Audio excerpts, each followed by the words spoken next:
So in this segment, we're going to be talking about Northern Ireland losing out on tens of millions of pounds of EU funding. Now, I'm a bit late to this one purely because other videos to do, but towards the end of this video, it might be a slightly longer one, I'm going to explain why I get very, very cross with the BBC and lies of omission. Very cross. Okay, so Northern Ireland is losing out on tens of millions of pounds with the end of funding which had previously come from the EU, the finance minister has said. And before people are like, oh, this is just our money that we gave to EU and the EU gave back to us, so we can just give that money to them and give them even more money. Well, that's not happened, is it? So let's not forget about the divorce settlement either. So Conor Murphy said 70 million had been lost to the Stormont executive, with a further 31 million deducted from agricultural subsidies. So that's over 100 million pounds. Okay, let's remember that figure, over 100 million. The EU structural funds had been replaced by the Shared Prosperity Fund, which won't properly kick in, I believe, until next year because they haven't set up all the numbers, and there are other problems with that which we're going to talk about. During a question time at the Assembly, Mr. Murphy said the post-Brexit funding landscape had not been a positive one. Wow, I thought we were going to, fund these programs even more than the EU did. What happened, guys? He said there was no access to the European Social Fund, the European Regional Development Fund, and other EU programs. I wonder why that is.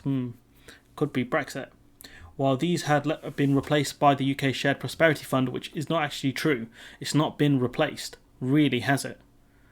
It's been downscaled, really, when you think about it. Neither Wales, Northern Ireland or Scotland have been given any say in its design, policy direction or delivery, he said, which doesn't make sense. Surely you talk to the stakeholders and say, what do you need the money for and why?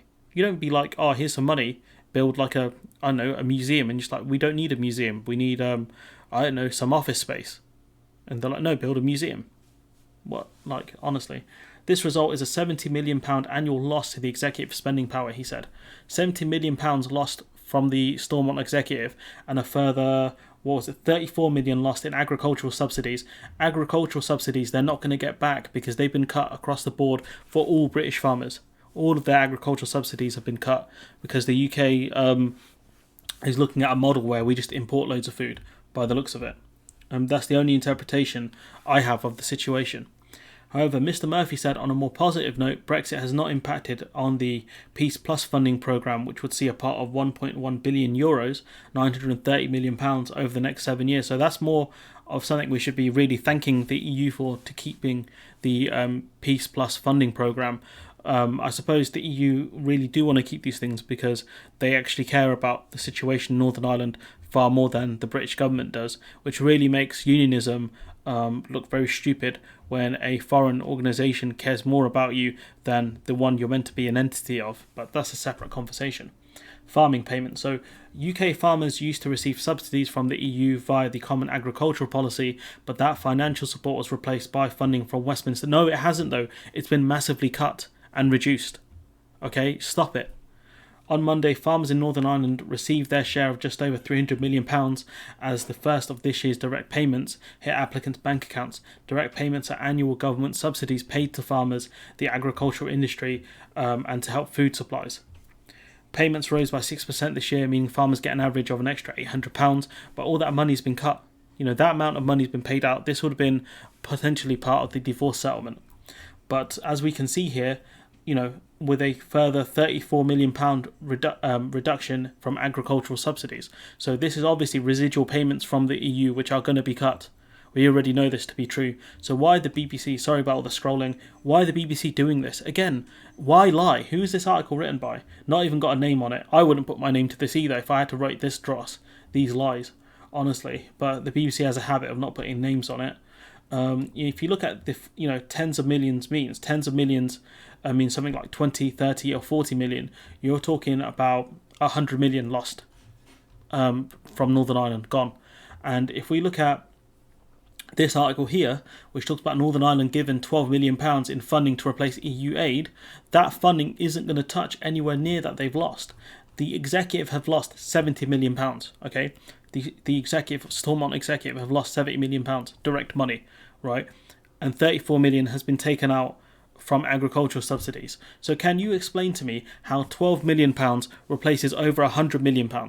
Please, can you explain this to me? Anyone? Can you please explain this? Honestly, what, like, the BBC genuinely frustrate me so much. It says the Treasury has previously pledged that funding under the Shared Prosperity Fund will at least match EU funding for the poorest regions. But hang on now, what's this? Almost 2 billion slashed from the Levelling Up Fund in poor areas despite Boris Johnson's pledge. This is a separate video I'm going to be doing. But, why are you doing this? You put the lie here from the Chancellor, okay? You didn't actually offer the correction, though. Why not? You have the article. You've already done the work, John Campbell. Someone else has done the work for you, which is £70 million lost from the Stormont executive, 34 million, a further 34 million deducted from agricultural subsidies, over £100 million. So tell me, John Campbell, how does £12 million replace over £100 million? That's the puzzle I'm offering to the audience right here. How do you do it? Now, I'm glad I was actually late on this video because, honestly, if I didn't see this article, I wouldn't be as annoyed when I did the video, because the only sound I'm hearing is... That's what I hear when I read your article, man, because, didn't want to play again. How does 12 million replace over 100 million? How is that possible, John? Can you tell the audience? Can you? But anyways, I'm going to leave it there. Let me know what you think in the comments below. Like, comment, share, subscribe, and hopefully I'll see you in the next one.